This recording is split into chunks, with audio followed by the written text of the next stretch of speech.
السلام علیکم.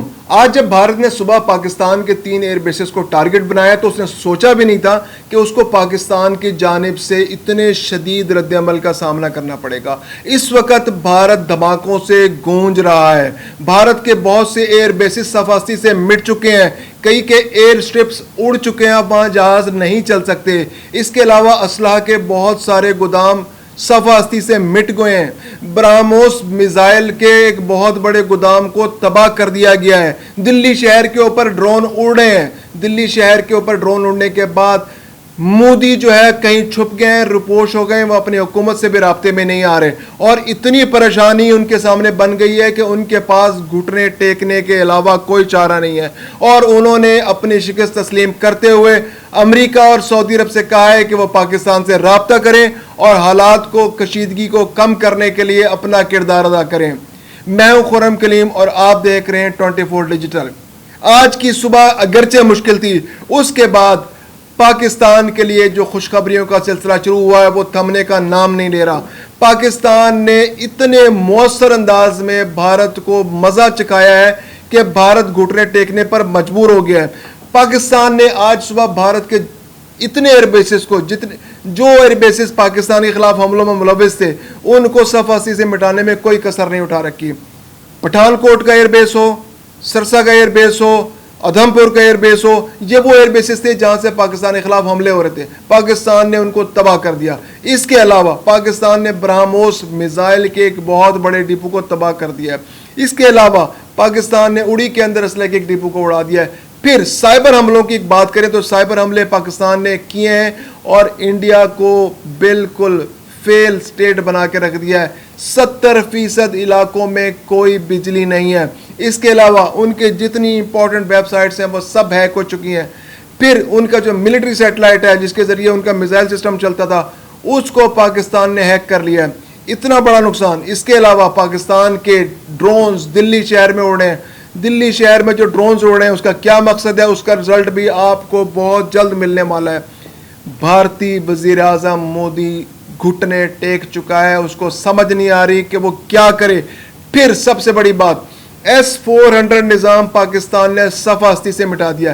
یہ وہ نظام ہے کہ ایک ایسا ڈیفنس سسٹم ہے جس کے ذریعے بھارت کو یہ فخر تھا, یہ بڑا ناز تھا کہ وہ دوسرے ملک سے آنے والے, یعنی پاکستان سے آنے والے میزائلز کا راستہ روک سکتا ہے. یہ ایک ایسا سسٹم تھا جو 1.5 ارب کی مالیت سے اس نے روس سے لیا تھا, جس کے اندر خوبی یہ تھی کہ وہ 400 کلومیٹر دور سے آنے والے کسی بھی میزائل کو ڈیٹیکٹ کر سکتا تھا.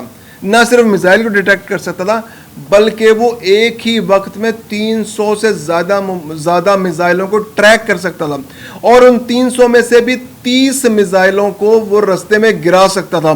تو یہ اتنی بڑی خوبی تھی کہ اتنے میزائل عموماً کوئی بھی ملک کسی دوسرے ملک پر نہیں چلاتا. تو جتنے بھی میزائل اگر وہ آتے تو ان کو انٹرسیپٹ کیا جا سکتا تھا, لیکن اس کو نہیں پتا تھا کہ اس کا مقابلہ کس سے ہے. پاکستان کے JF-17 تھنڈر جس کے اوپر ہائپر سونک میزائل لگے ہوئے, اس ایک ہائپر سونک میزائل نے S-400 سسٹم کو تباہ کر کے رکھ دیا. وہ نظام جس نے بھارت کو میزائلوں سے بچانا تھا, وہ پاکستان کے ایک راکٹ, ایک چھوٹے سے میزائل کا سامنا نہیں کر سکا اور تباہ ہو گیا. اس نے بھارت کی کمر توڑ دی. پھر 70% علاقے میں بجلی جانا, عوام کا پریشر, مودی کسی کا سامنا نہیں کر پا رہا, مودی سے رابطہ نہیں ہو رہا, مودی ٹی وی پر نہیں آ رہا, مودی کوئی انٹرویو نہیں دے رہا, مودی کوئی امپورٹنٹ میٹنگ میں نہیں جا رہا. اور مودی نے کیا غنیمت جانی؟ مودی نے غنیمت جانی کہ ان ملکوں سے رابطہ کرے جو پاکستان اور بھارت کے درمیان کشیدگی کا خاتمہ کرنے کے لیے کچھ عرصے سے کوشش کر رہے تھے, یعنی امریکہ اور سعودی عرب. مودی نے امریکہ کے وزیر خارجہ سے بات کی اور سعودی عرب کے وزیر خارجہ سے بھارت نے بات کی, اور ان کے سامنے گڑگڑاتے ہوئے کہا کہ خدا کا نام ہے ہمیں اس مشکل سے نکالو, ہم نے کس بلا سے پنگا لے لیا ہے, ہم مشکل میں پھنس گئے, ہمارا تو ملک کا بیڑا غرق ہو گیا, پورا نظام معطل ہو کے رہ گیا. آپ ہماری طرف سے جا کے پاکستان سے بات کریں اور انہیں کہیں کہ ہم کشیدگی میں اضافہ نہیں چاہتے, جو ہو چکا وہ ہو چکا, ہم نے غلطی کی تھی, اب آپ نے بھی ہم پہ اتنا زبردست حملہ کر دیا ہے تو اب حساب برابر ہو گیا. اب دیکھیں نا, ہمارا تو مودی کا تو آرگومنٹ یہ کہ یار ہمارا اتنا نقصان ہو گیا ہے, تو اب پاکستان کو سمجھائیں بجھائیں, اس سے کہیں کہ اب ہم ایسکیلیشن نہیں چاہتے. تو امریکی وزیر خارجہ نے اور سعودیہ کے وزیر خارجہ نے آج صبح پاکستانی وزیر خارجہ اور نائب وزیر اعظم اسحاق ڈار سے رابطہ کیا اور اسحاق ڈار سے کہا کہ بھارت اب اس بات کی ضمانت دے رہا ہے, وہ گارنٹی دے رہا ہے اور وہ چاہتا ہے کہ وہ کشیدگی کا خاتمہ کرے اور جو کچھ ہو چکا وہ ہو چکا. دوسری جانب پاکستان نے بالکل کلیئر کر دیا امریکہ پہ اور سعودی عرب پہ کہ آپ کی بات سر آنکھوں پہ, لیکن آپ اچھی طرح جانتے ہیں کہ بھارت اس معاملے میں سراسر قصوروار ہے.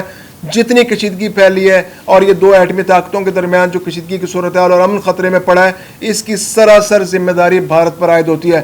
اور ہمیں اب بھی شک ہے کہ بھارت یہ بات کر رہا ہے لیکن اس کی ضمانت نہیں دی جا سکتی. اس نے پہلے بھی آپ کی بات کو اہمیت نہیں دی تھی, اب بھی یہ آپ کی بات کو اہمیت نہیں دے گا اور یہ ایسکیلیشن کرے گا, یہ کشیدگی میں اضافہ کرے گا. یہ وقتی طور پر گھٹنوں پر آ گیا ہے, اس کا میزائل سسٹم تباہ ہو گیا ہے, اس کے ایئر ڈیفنس سسٹم تباہ ہو گیا ہے, اس کے جہازوں کا بیڑا غرق ہو گیا ہے, اس کے ایئرپورٹس تباہ ہو گئے ہیں, اس لیے یہ گھٹنوں پر آ گیا ہے. لیکن یہ قابل اعتبار نہیں ہے اور یہ کسی وقت بھی گڑبڑ کر سکتا ہے. اسحاق ڈار نے بہرحال اپنے ہم منصبوں سے کہا کہ ہم ایک ذمہ دار ملک ہیں, ہم امن کو موقع دینا چاہتے ہیں.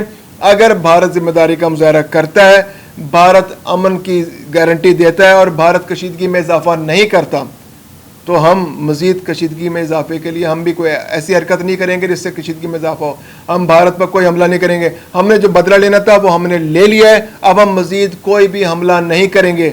لیکن یہ اس بات سے مشروط ہے کہ بھارت اب کوئی شرارت نہیں کرے گا. بھارت اگر شرارت کرے گا تو اس کو اس سے بھی شدید جواب ملے گا جو ہم نے 6 اور 7 مئی کے واقعات کے جواب میں آج 10 مئی کو دیا ہے.